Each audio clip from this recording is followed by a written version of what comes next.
Quantum is a talk show focused on real and raw stories on how to magnetize the most epic life by building a solid bridge between the energetic world of spirituality and the physical human being. Join Nancy and me. Join Susan and I as we share our hearts and souls with unscripted convos around how we unwoo-woo the woo-woo world and how we tap into the quantum intelligence and abundance to serve humanity by turning the invisible energy into physical form. Stay tuned, because this is where the truth is about to get very real. Yes, the truth is about to get very real.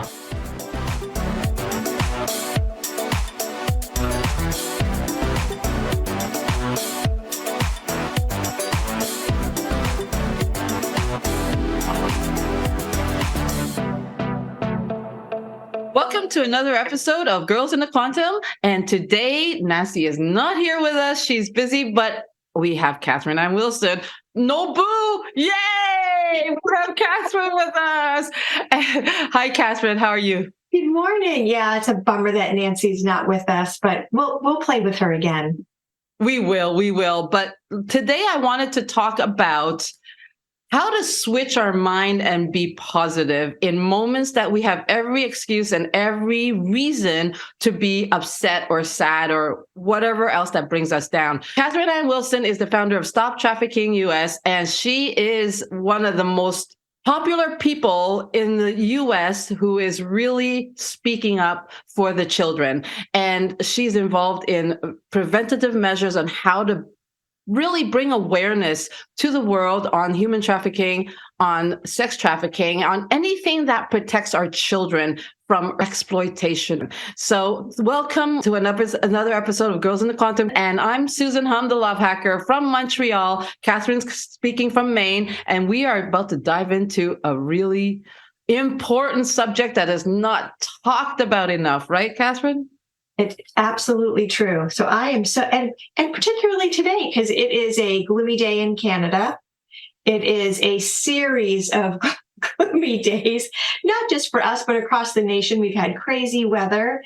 And you and I were talking earlier about how people can use that as an excuse to, feel yucky. And they can use lots of different things as an excuse to feel yucky. And I'm so excited that we're going to talk about this, because there's totally a way to have a carburetor adjustment and have a really great day in spite of whatever is going on in the weather or in your life or in your body or whatever. Well, Catherine, you and I talk about this a lot. And the one reason why we even chose this subject today, last minute, and I find that being really on the go and talking about what's top of mind and what's important to us at any given time without preparation is so important, because what we were talking about this morning about the weather, and there's nothing wrong with bad weather or rain. It's not bad or good, but I see it as icky because I love walking. I love being outdoors. I love seeing the sun. But at the same time, there's another way of looking at it. When I see the rain, I'm kind of happy too. Then it gives me no excuse but to really focus on what I need to do to get some deadlines done without feeling guilty that it's sunny. So good point. Right. So I'm looking out there, it's like, I can't go out anyways. Okay, let's get things done, rather than, I feel guilty because I should be walking right now. I should be exercising. So I think it's really important that we really understand that the mindset behind being positive is not a forceful type of thing. It's more flowing into looking at different angles. And it's a skill. It's not something I think we're born all positive until we're made not by life. I agree with you. I don't think that how we view things is primarily a DNA issue. Is there a recipe for us? Absolutely. There's a little bit of karma, and there's a little bit, past life stuff. There's a little bit of what star and what year and what Chinese astrological sign and human design. Like there's all this stuff, which is interesting for us to know about ourselves. But how we view the world is not a DNA thing. It is a skill, and we can absolutely learn a different skill and learn another way. We can reprogram ourselves. And I don't think that people really understand that we absolutely can. Tony Robbins calls it incantations. I'm going to be a powerful speaker. Early on, when we first began, he would go outside and yell incantations to change how his personality was then as a child growing up in a food insecure, abusive home environment with many different fathers, to being the man who helps billionaires and presidents and country leaders all over the place through incantation, through going out and just yelling, "I'm going to change my state." I think that it is a skill and one that we can all do. I do it. I know you do it.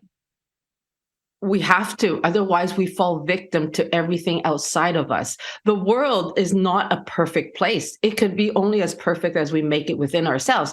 And Bob Proctor always talks about this. Your outside world is a reflection of your inner world. True. Right? And there are so many reasons. And it's all a matter of choice, isn't it, Catherine? I mean, of all people in this world that I know, you are one person that has had to really work on this skill. I mean, I know that there's no comparative stores and everything, and we've talked about that in our last episode, but there really is something that you can really represent to this world, because if anybody had the choice between bad world and good world, boy, oh boy, honey, you did not have a choice. When we're children, we don't have a choice. We are born into situations. We are born into a life. And how we choose to navigate through that life that's thrown at us is a choice that we have to actively make throughout our life as adults, isn't it? It is, and I don't remember where I heard this, but it's so true. We as human beings, regardless of wherever you are on the planet, every human being all over the globe, and I've been watching a lot of Star Trek lately, so, and beyond, and on our planet and beyond, you make up a story about everything.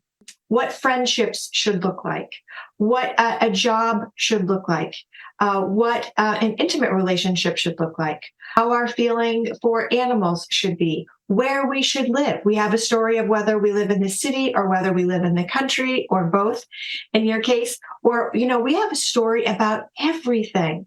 And where that story comes from, again, a little bit of the woo-woo stuff and a little bit of the nature and nurture stuff. But we land on this story. And that story, we are going to make ourselves right about the core beliefs that we have accumulated from those stories. So we're going to have this core belief, and then we are going to create, and it could totally be, it's totally subconscious, but we're going to create life situations, life events. We're going to draw that into us. We're going to create that. We're going to use the power of the creative forces in the universe to make ourselves right about our beliefs about all of the things we have stories about, and the story that we have about ourselves. So when we can look back and say, where did this story come from? And there's some value to where the story came from. But a more interesting story is, how can I make the carburetor adjustments, the little things that are going to change the dial and create another kind of story about the kind of life that brings out my highest and best self? Maybe the stories that I've been creating has a life that, doesn't turn me on. Like, I don't have the people, I don't have the money, I don't have the relationships, I don't have the body, I don't have the blah, blah, blah, blah, blah, whatever it is. And my story has created that. Whatever happened to me, what I made up about what happened to me, the stories that I've manifest into core beliefs, and then making myself right about those core beliefs and myself. And now it's like, no matter where you are in life, I'll be turning 60, wherever we are in our life, if we're 80, if we're 90, if we're 16, we can totally take a look at our life the way it is right now and say, how's that serving me? How's that working for you? And what would I really love? What is more in alignment with who I know, because it's the desire that we have in our heart. We know because it's a desire in our heart for what would be how can I show up as the highest and best version of myself? Where am I? Where do I want to go? What sort of core beliefs And what sort of skills to your point, do I need to incorporate and learn to get me where I want to go? And then having like super patience, because if I turn on my heat pump here in my little she shed office of love, and I turn it to, I don't know, 68 in the wintertime, and it's 30 degrees outside, I'm not going to go from 30 degrees to 68 like that. I'm going to go 39, 40, 41, 42, 43. And that's the way it goes. So there's these little things that you can do to turn up that thermometer to make those carburetor shifts in your core beliefs, in the stories that you make up to get you where you want to go. And that is so important to remember, is that because it is a skill, there are incremental steps that we have to take, which means we have to bring our mindset into play. This is not about spirituality where you go into the invisible and everything is fixed. We, Yes. she live in that. That's true, right? Please. Yeah. Channel me the answers, God. Just channel it to me so I don't have to do the human work. That's Right. the world we live in today. Yeah. It really is. And this is where the block is in humanity, where we're not connecting with each other because we're all struggling through how to be human. And this is why I love talking to you about this, about anything, honey, because We have great conversations. I know, really, it's like, can we just be human? Oh, but how do I be human? And if this is a question you have to ask yourself, then we have a big issue. We have to bring the human back, which is the thoughts. We have to start. And that's why I love Tony Robbins, because he really brings the life strategies into the forefront of our being. It's one thing to be spiritual. It's another to make things happen in physical form, which is why Girls in the Quantum came into play between me and Nancy's, because she is such a spiritual being. I mean, she really lives in that world so well, so beautifully.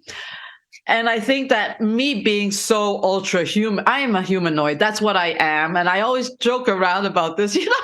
I am a human. What can I say? I've had to deal with the demon work, all the shadow work. That's all I've ever done was my own shadow work. And so I've had to be with people like you, like Nancy, who are from another source that's come here on this earth to shed that light.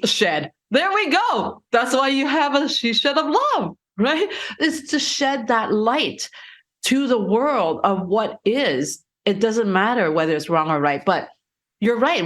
It's a skill. A skill is something that is a human thing. Right. It's something we have to learn. I believe that we are a spiritual being having a human experience.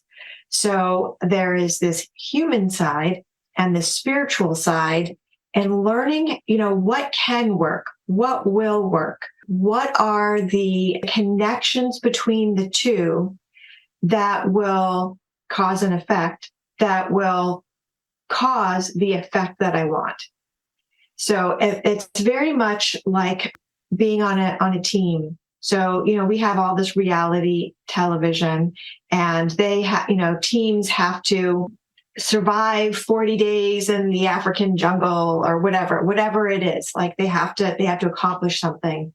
And if they don't work together as a team, if they're individual, if you're only spirit or you're only, in your human self, if you deny either part of yourself, these two people on this great quest, boy, they suffer, and one of them usually taps out, and it's just sort of a miserable experience. But when the two of them work together as a team and say, what are your assets? What are your strengths? And what are your assets and your strengths? And how can we combine them together? So we say, okay, what are the human strengths, and how can I utilize those human strengths? And what are the spiritual strengths, and how can I utilize those? And how can I support and release? Because the power is already there. So I'm not creating the power in the spirit or creating the power in the human body. Both are whole and complete. But what needs to get out of the way, and how can I connect the two? So for our body, there's so many things that we can do to keep us calm and happy. Getting enough water, if you got a fancy car, you better believe if you spent, I don't know how much fancy cars cost, but let's say $200,000 for a car, you better believe you're going to be putting good gas in that car. You better believe if the indicator light comes on, you're going to be doing something. But maybe if you have some Pinto or something, maybe you're not going to do that. So our human body, we need water. The first thing that we need is water. We can live a while without food, but we can't live without water. So water and healthy food and getting exercise, there's all these things that we can do for that human side. There's breathing, there's all these different tricks and tips and polyvagal stuff, and there's tapping and EMG, there's all this stuff for the body.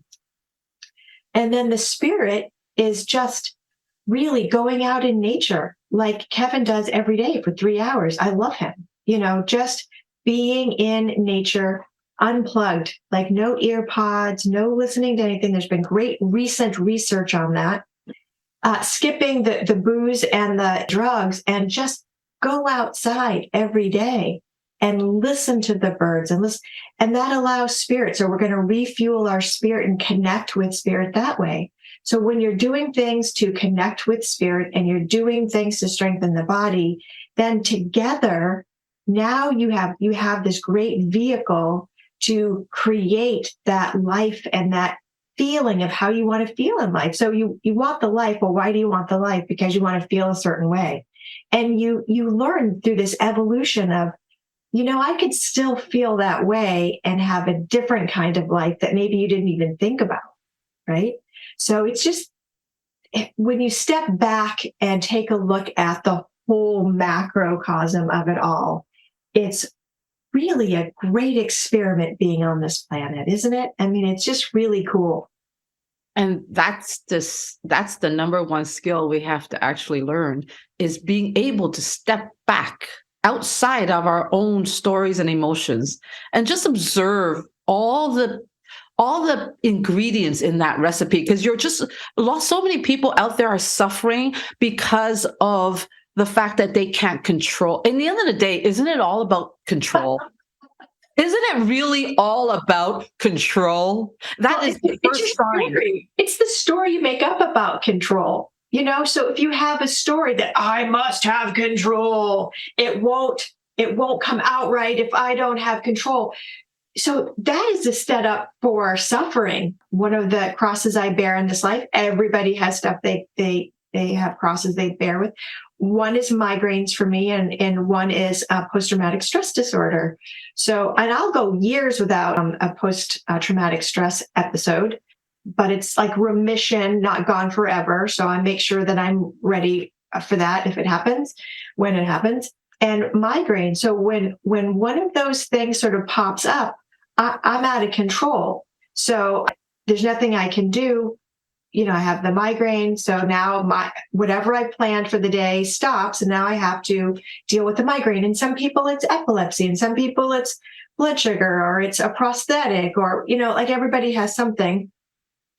And the way that we look at the things that take away our control will either empower us or cause us to suffer. Again, to your point, it is the story we make up.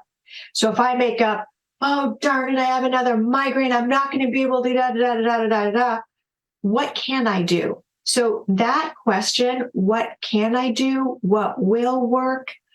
Like you said about the rain. Oh, it's raining, I'm not going to get to go outside. What can I do? And Byron Katie has the question. When we learn to question those thoughts that cause us to suffer, we can find freedom. Absolutely. It is, in the end of the day, it is freedom. But what you just described what freedom is. Freedom is how to be comfortable within discomfort.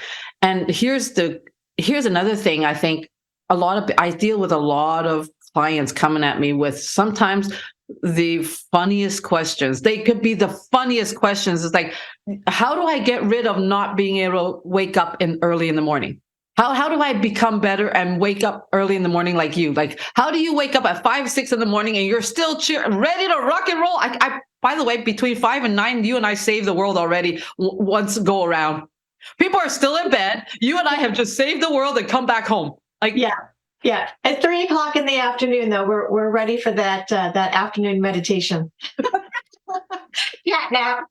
yeah, that. And like, I used to judge naps. Now I don't care. I used to see it as, oh, an old person thing, right? And so to me, once I learned how to just flow with the natural flow of who I am and whatever state I'm in, nothing becomes a discomfort for too long. Right. So we're not negatively judging it. So you're not beating yourself up about it. That's the deal. No. And this is the thing. I think we're in a world where we've gone so far from too much in our head to now going and thinking that the only way to recover is to go too much in the spiritual and leaving the head 10 miles behind. And this is the way you described your strategies. We need our thoughts. The thoughts is a physical form. It's our humanness. The thoughts is our human side.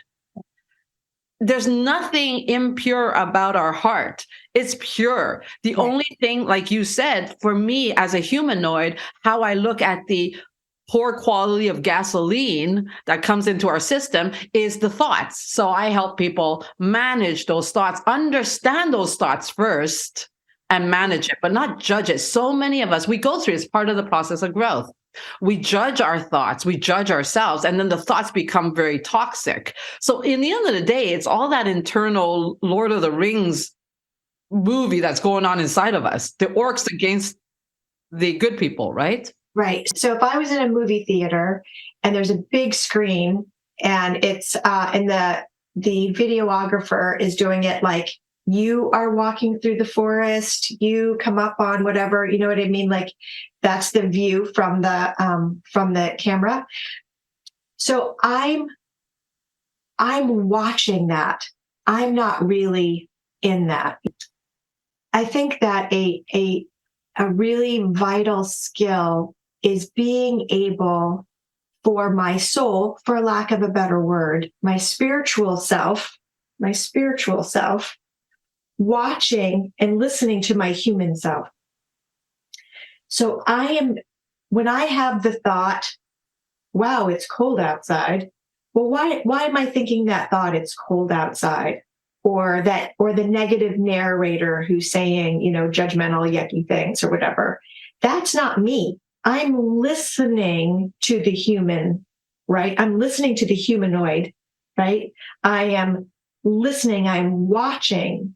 And who I really am is that watcher, is that listener.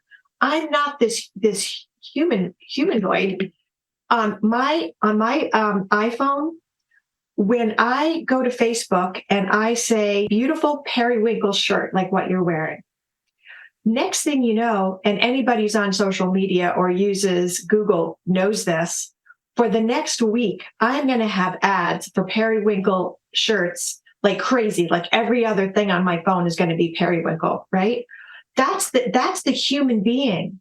The humanoid saw a danger, put in a danger, and said, men with mustaches, because I was raped by a man with a mustache, or I was beaten by, or somebody was mean to me who had, male. So now everywhere, whenever I see a man with a male with a mustache, my humanoid's going to be danger, danger, danger, right?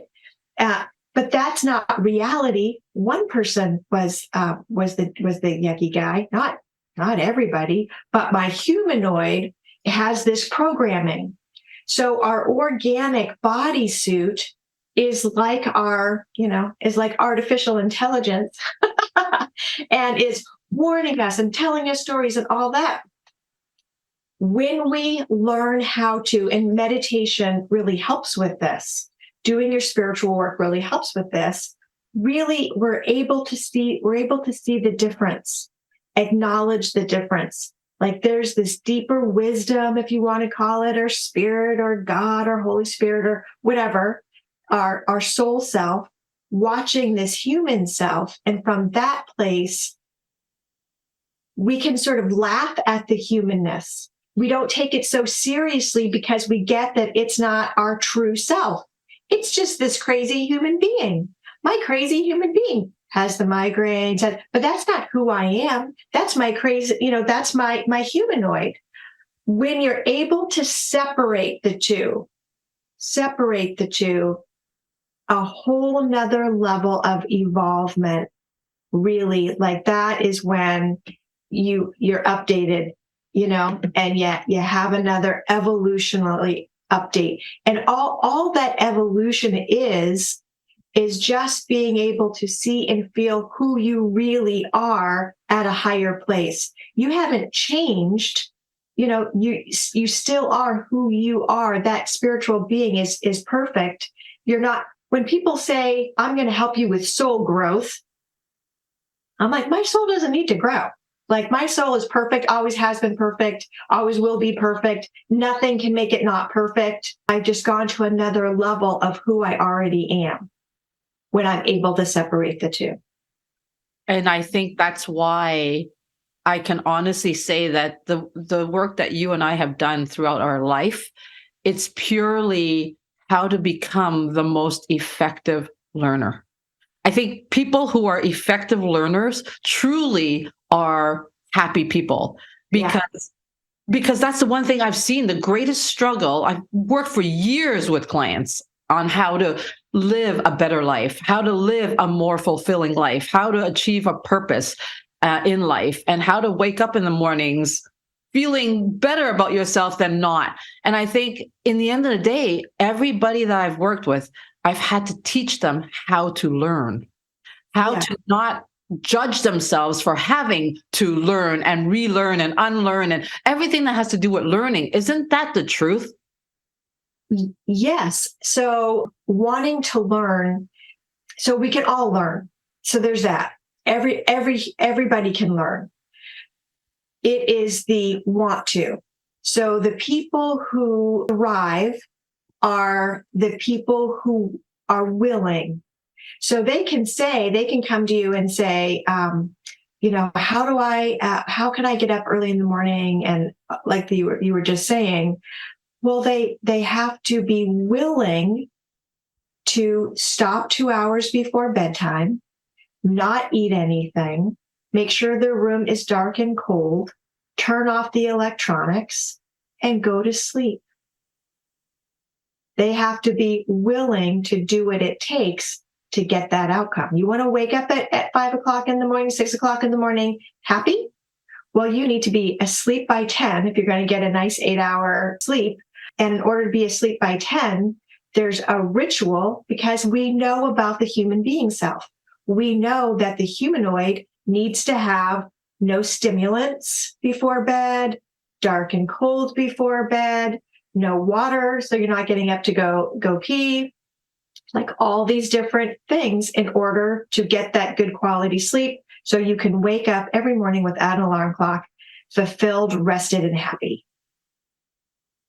But you got to be willing to do that. And it is the willingness that I see. People can say, I wish that I was 10 pounds heavier or lighter or heavier. I wish this, I wish that, blah, blah, blah. And they complain, my body, I hate my body. I got this, I got that, I got whatever. And are just unwilling. So it's like you have a choice. Either accept and embrace the reality of what is, or be willing to make the changes to have the effect that you say that you want. And it's not rocket science. No, it's not. It's strategy. It's a strategy. Hey, listen, as women, we're not taught strategy. We're not taught our own goals from a very young age. We're just taught, be a good girl. As long as they know that you're a good girl, be everything that everybody wants you to be. That's just what we're taught, right? The good girl syndrome.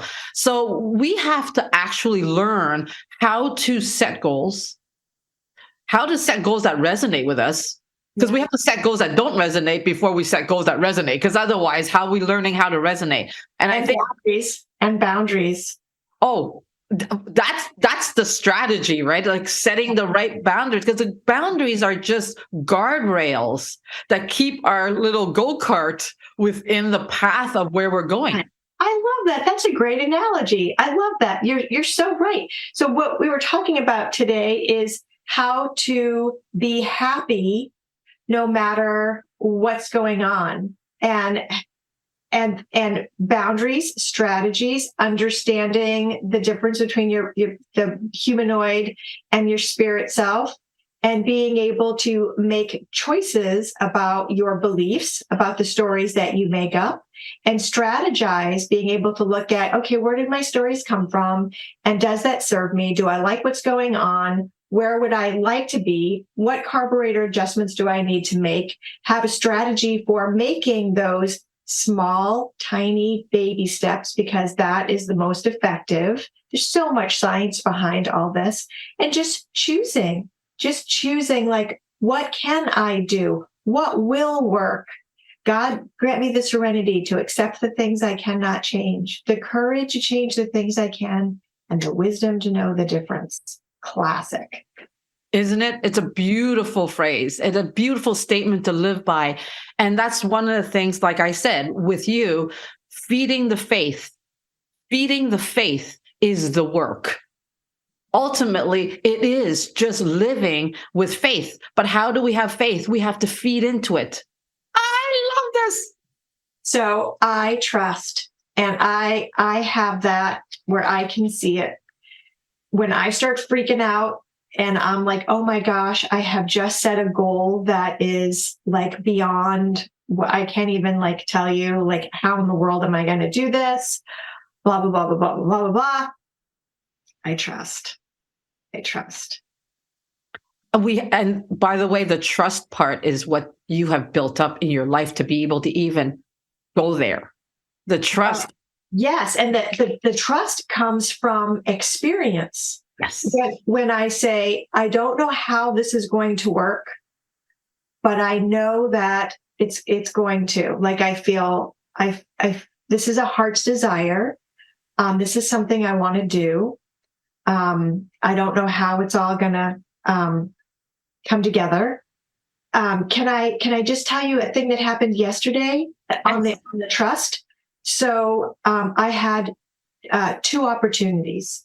One was a school said, will you do what I did last fall for like 700 kids? And they were really like, went from 4 hours to, hey, can you change our lives in an hour and a half? And I'm like, wow, this just does not feel right. That's one thing.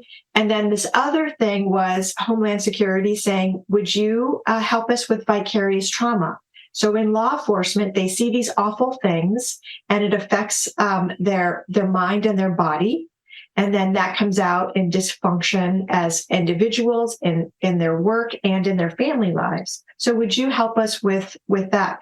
So I said, yeah, I'll do that. And that was green light, green light. So one positive. So the other side, I'm like stumbling. Could not find the email from the lady. Like I wanted to respond and say, make it this other, well, can we try this? And could not find her email no matter what. This other side, I call and ask somebody from the district attorney's office, hey, would you let my contact at Homeland Security's boss know that I'm legit? So he just feels more comfortable with what I'm offering them for the conference. And the district attorney guy said, why would I write you a letter? How about if I MC it for you? Yay. And then yesterday I go to the University of New Hampshire's Crimes Against Children Research Lab. I'm on a committee on a project with them, and they were going to just update me and let me know what's going on. And I said, hey, I'm going to do this conference for law enforcement and Homeland Security and those law enforcement individuals who see the worst crimes against children. And they said, oh, did you know that we did this national research on police officers' mental health? And we have a checklist and we have all this data about what works. And by the way, it's not how many bad things they saw, it's how they take care of each other as a team, them being able to say, this is hard or that's hard. Green, green, green. So when you follow your intuition and you notice, instead of pushing, trying to make something happen where there's a lot of resistance, and you put less energy there and more energy on what is naturally like flowing and green light, and like this one wonderful thing happens. And so the University of New Hampshire, this World Research Organization, is going to teach part of the conference, right? Like, so you don't know, but when you practice the things that we're talking about, when you practice those things and you pay attention and you even do a gratitude journal at night, like this cool thing happened, this cool thing happened, and you go to sleep with, wow, cool things happen. It builds your trust in your life and how your life is being guided. And the more times you acknowledge and recognize how your life is conspiring for you, then that trust really grows. And you can build that trust by paying attention, by writing it down. I trust. And that's a big word, by the way. This whole Girls in the Quantum, the whole objective here is to bring in emotional intelligence so that we can get closer to trust and faith. That's what it is. We need both the mind, the thinking mind, the human side, and the spiritual heart to come together for once to live the most graceful life with integrity, with dignity. And regardless of what your religion is, or no religion, like it's not a religious thing. Absolutely. It's just it's a spiritual, however that looks to you. Absolutely. So the work that will never stop until the day we die is feeding our faith. And the moment we are not happy with something that doesn't go our way, we know there's work to do. Stop trying to create more work. It's true, right? Stop at that moment. When you are not happy about a result, don't try to create another thing that needs another result. Right. Analyze and fix the current result, which is you're not happy with the result of something. Why are you not happy? That's the key question. It's not, why is this happening to me? Or what am I doing wrong? Or, the classic one is, oh, you mean I have to do more work? That is the classic one. When I hear clients say that, I'm like, well, who died and made you God? I'm still doing the work. Yeah.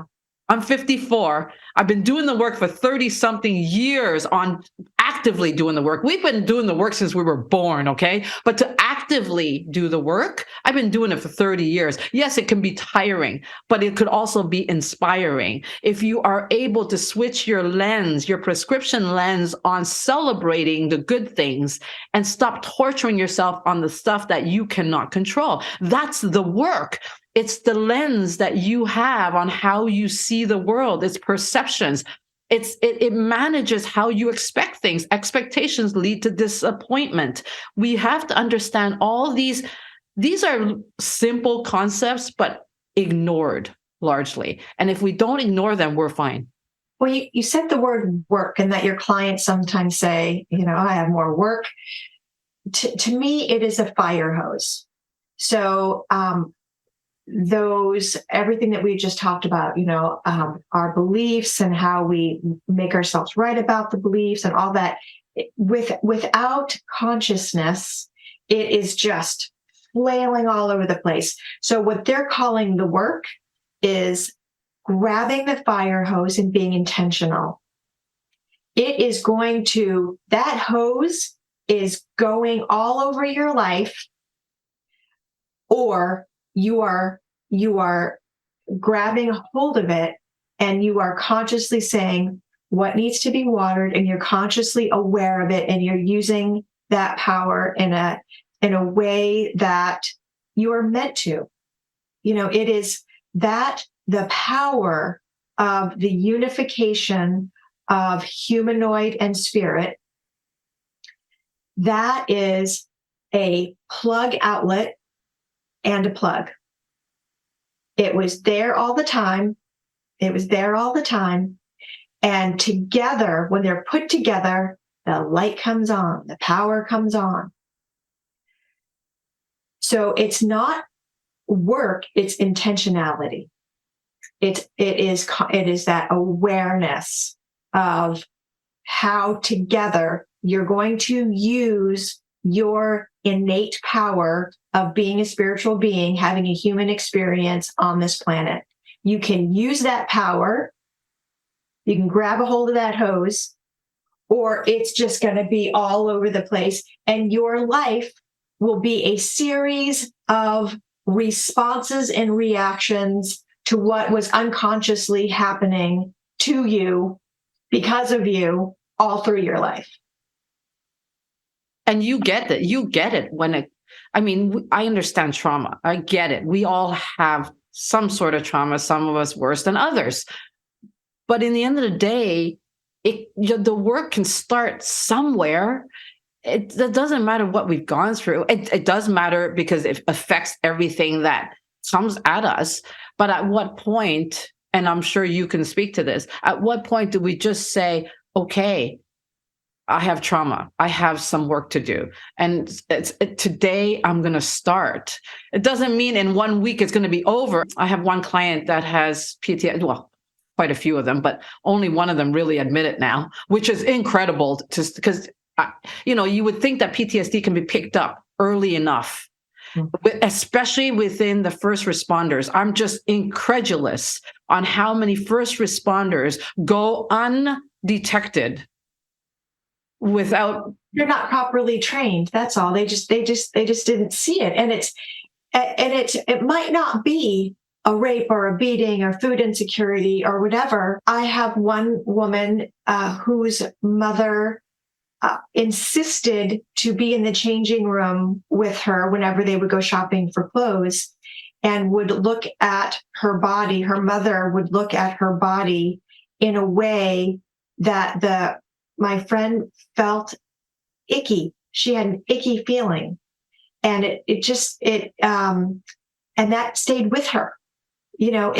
So did the mother actually do anything? It was how she was affected by what she made up by the way that her mother looked at her. And that really affected her later on. So women to women hugging or changing in the school locker room or was affected by that. So it doesn't really matter what happened. What matters is how you responded to that. Did your dad give you too much attention or not attention? Did you come from a divorced home? Was everybody in your family really high achievers and you not so much, nor did you really have the drive? And what did you make up that meant about you? Like there's all kinds of dynamics. And really you just return to, how is your life right now, no matter how old or young you are? Do you feel aligned with it? Does this feel like a groovy place for you? And if it doesn't, what part of it? What part do you want to keep? What part do you want to change? Are you willing? And it's okay to say, I'm 20 pounds overweight and I don't care. I like the food that I'm eating. So quit comparing yourself to the skinny women and wishing you could be that way, but not willing to accept it or change it. Accept it or change it. Absolutely. And the only way you can do it effectively is have a purpose to the work, because just doing the work is so demotivating. I'm just thinking about, if I were thinking about not having a purpose or goal. A purpose is a goal, by the way. That's just, people are, they're sort of mystified by this whole purpose driven thing. A purpose in the kindergarten form is a goal. Mm-hmm. That's all it is. The higher purpose of why we're here on earth, well, it's a series of mini goals that you've achieved that resonates with you. That's all it is. Like, I think we've mystified this whole concept of purpose. But I had a client the other day, and she's going to be, I think she turned 60. Yeah, she turned 60 last year. Highly successful woman. Oh, that's so old. Isn't it? My gosh, I know. Jeez. The great thing is I attract incredible women who are 60, but yet have such a childlike energy to them. They're such go-getters, and they're goal achieving, and they're just having fun doing it. And no matter how dark it is, they'll find a light to it so that they can keep going. And she said to me, she goes, okay, so because we're on our 4th contract now, literally. And it's been 2 years that I've been working with her. And she said, okay, we're on the next level now. We're on the next level. Now, can you help me with my mindset around toxic people, if I could just keep them away, right? Because it's taken us that long. And she's another one with PTSD on childhood sexual trauma that she's not even really aware, like working on that yet. But I'm not working on that with her, thank goodness. But highly successful. And I said, well, let's take it one step at a time. You're hiring me now to achieve a certain business goal. So as we're achieving that goal, the mindset that comes along that needs to be unblocked will be unblocked. Let's not create something on the side that doesn't need to be focused on. Believe me, we're going to get those monkeys and gorillas off of you as we're going towards our goal. We don't have to look for them to pluck them off of you. Right. Right. So when I think about success, I think about, he said, when you are living where you want to live, with who you want to live, the way that you want to live, that's success. So maybe a middle income, single, with a bunch of rescue dogs or cats, and you get to eat out once a week, and you've got great friends, and that is the way you want to live. Or you don't want to own a house. You want to have a mini Sprinter van, and you're traveling the world, and you do blogs. For me, I always wanted to live on a lake in Maine. I wanted to be in the woods on a lake. So, like, what does success look like to you? Like, what is it that you want to live? So you talk about purpose and you talk about goals. In reality, what do you want? And I love Dean Garazio's 7 Layers Deep YouTube. I just love that process. It's 45 minutes and it helps you get to your why, and I love that. And it doesn't have anything to do with money. And I think when people have success or have goals for success, it's because they want a certain outcome. And they want a certain outcome so that they can get happy. I will be happy when I'm no longer single, when I find the one. I'll be happy when I can fit into that dress that I want. I'll be happy when whatever. And what you and I are talking about today is being happy in the now, right now. In the smallest moments of the now. In the smallest moments of the now. And when you can be happy, wherever you go, there you are. And if you can be happy right in your own skin, right this moment, just being present, washing your dishes, you're driving the car. How many people are just like multitasking and they're road rage and they're not happy in the car? Turn off everything and turn on some music and sing. It lowers the cortisol. I was just reading a thing this morning about cortisol levels and singing. Your cortisol levels drop when you are singing some fun song that you really enjoy.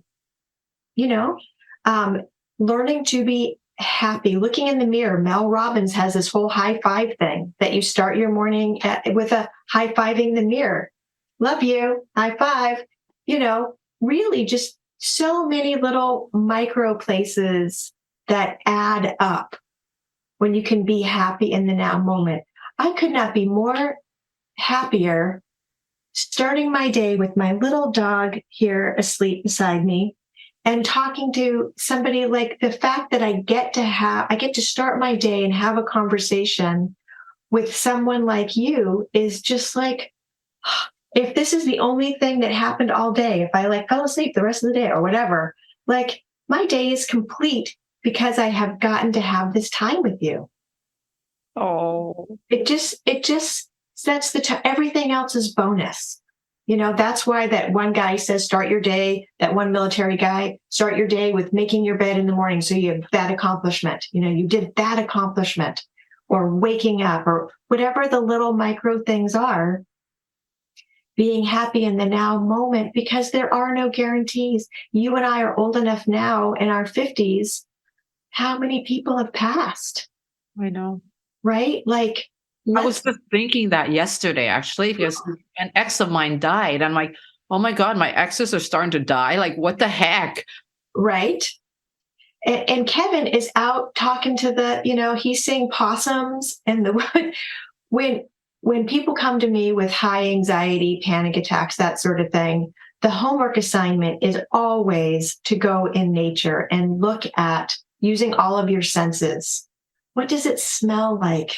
What does it look like? What do you see? What do you hear? Like, isn't that cool? That feeling of, isn't that cool? And maybe if you're in the city, you can do that in one of your parks, or you can go to the art museum. Isn't that cool? I like outside because it's a full sensory experience. What does that feel like? What does that rose smell like? What does that Shasta daisy look like? Look at the raindrops, the plenty of raindrops on that beautiful fern. You know, what does the wind sound like going through the pine trees? What kind of bird is that? My God, what a beautiful song that bird is singing. You know, that lowers your cortisol. It reboots your biology, your humanoid part of your brain. It fills your heart with joy and gratitude. If you can be grateful for what is free on the planet, then your level of appreciation and gratitude for your financial successes and the goals that you reach, it just perpetuates that success and that joy, no matter what's going on around you. Yeah, everybody, take these pieces of advice. These are little micro steps, but micro steps are required to be able to achieve the bigger, harder things. And thank you, Catherine, for sharing your heart on this. It's so important that we share this message with everybody to stay positive in the most real way, not toxic positivity. And so thank you, everybody, for listening. Thank you, Catherine, for being here. It's always an honor. It's a great way for me to start my day. I love you. Thank you for inviting me. Nancy, we'll have you next time. Love you guys. Love everybody. And thanks again for watching today and listening today. And of course, if you have any comments, if you're watching on YouTube, plant those comments in on how you share your love to the world, how you stay positive. We don't all have the answers here. I want to open up dialogue. I want to take on some advice too, because I don't know I'm not exactly Miss Joyful all day long. I'm so intense in my work. I have to actually build it in. But thank you, everybody, for listening and watching. And we'll see you on the next episode of Girls in the Quantum. Bye.